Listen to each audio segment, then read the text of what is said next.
Subscribe करें हमारे medical channel को और बेल आइकन को दबाइए लेटेस्ट वीडियो सबसे पहले देखने के लिए। हेलो एवरीवन, कैसे हैं आप? उम्मीद है आप सभी स्वस्थ और मस्त होंगे। आज का हमारा विषय हेमलिच मैन्योवर्स के बारे में।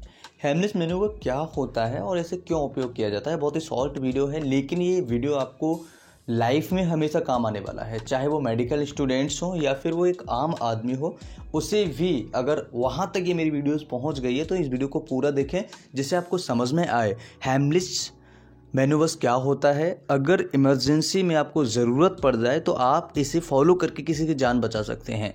मान लीजिए एक रेस्टोरेंट में या रेस्टोरेंट में कहीं भी कोई व्यक्ति खाना खा रहा है और वहाँ पर उसको अचानक से बेचैनी होने लगती है और पेशेंट टहलने लगता है और वो अपने गले को पकड़ता है और उसको सांस लेने में तकलीफ़ होने लगती है।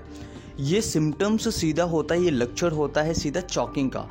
गला जो आपका है वहाँ पर जो निवाला है वो फंस गया है।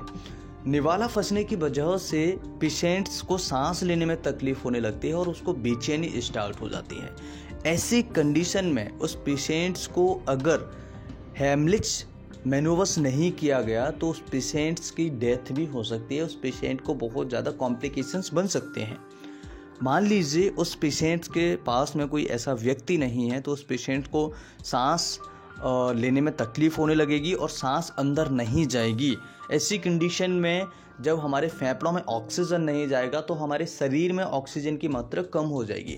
जब शरीर में ऑक्सीजन की मात्रा कम होती है तो हमारी आँखों पर, लिप्स पर, हमारी उंगलियों पर, हमारे चीक यानी गाल पर, हमारी टंग पर ये सिम्टम्स देखने को मिलते हैं। जैसे होठों का नीला हो जाना, टंग नीली दिखाई देना, आपके जो चीक जो आपके गाल हैं वो हल्के हल्के नीले दिखाई देना, ठीक है, आपकी उंगलियां हल्की हल्की नीली हो जाना, कई बार पैरों की उंगलियां भी हल्की हल्की नीली होने लगती हैं। तो ये एक सिम्टम्स होता है कि शरीर में ऑक्सीजन की कमी होना। इसे हम साइनोसिस कहते हैं। साइनोसिस दो तरह की होती है, सेंट्रल साइनोसिस और पेरिफेरल साइनोसिस। सेंट्रल साइनोसिस यानी कि लिप्स हैं, टंग है आपकी, ये नीले नीले दिखना, और जो नोज जो टिप है आपकी ये नीले नीले दिखना। और जो पेरिफेरल साइनोसिस होता है वो होता है आपकी उंगलियों का जो कलर है वो चेंज होना, नीली नीली होना, पैरों की उंगलियां नीली नीली होना, तो ये पेरिफेरल होता है। दोनों के कैरेक्टरिस्टिक सिम्टम्स अलग अलग होते हैं और दोनों ही दर्शाते हैं कि शरीर में ऑक्सीजन का लेवल कम हो रहा है। ऑक्सीजन का लेवल चेक करने के लिए आपको एक मशीन की ज़रूरत पड़ती है। उस मशीन का नाम होता है पल्स ऑक्सीमीटर। पल्स ऑक्सीमीटर यानी कि जब आप उस मशीन को यहाँ पर लगाते हैं तो आपको पता लग जाता है कि आपके शरीर में कितना ऑक्सीजन लेवल है। जब उस मशीन का वैल्यू आपके डिस्प्ले के सामने आता है तो वहाँ पर आपको देखने को मिलता है ये जो वैल्यू होता है वो 94 से 9800 होना चाहिए, यानी कि 94 से ऊपर तो होना ही चाहिए, राइट। तो 94 से अगर ऊपर है तो आपके शरीर में जो ऑक्सीजन का लेवल है वो नॉर्मल है, राइट।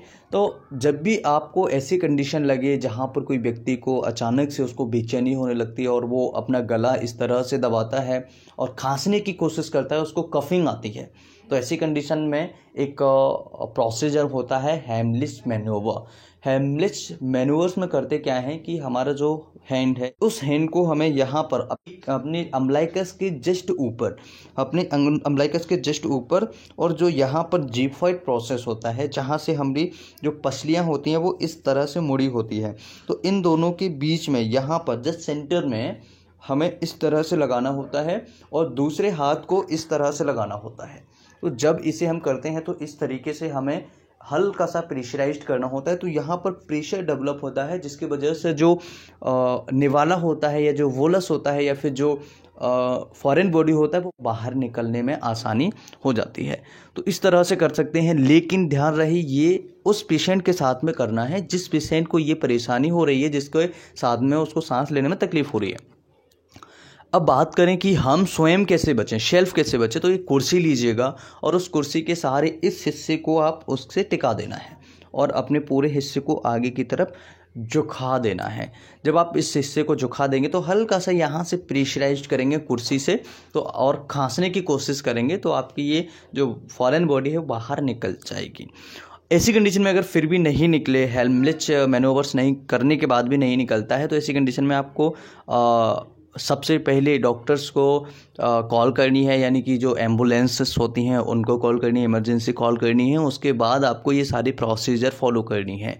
जब भी आपको ऐसी सिचुएशन लगे तो आपको सबसे पहले इमरजेंसी कॉल जैसे एम्बुलेंस को कॉल करनी है, उसके बाद ये सारी प्रोसीजर्स को फॉलो करें, जिससे कि जब तक वो आए, जब तक एम्बुलेंस आएगा तब तक हो सकता है कि आप इसे बचा सकें। इस शॉकिंग से आप निजात पा सकते हैं इस तरह की प्रोसीजर अपना करके। सो आज की इस वीडियो में इतना ही। आज हमने समझ लिया है हेमलिच मैनोवर्स के बारे में। फिर मिलते हैं एक नई वीडियो में, तब तक के लिए इजाज़त दीजिए, बाय बाय, ठीक है। Thanks for watching, have a nice day.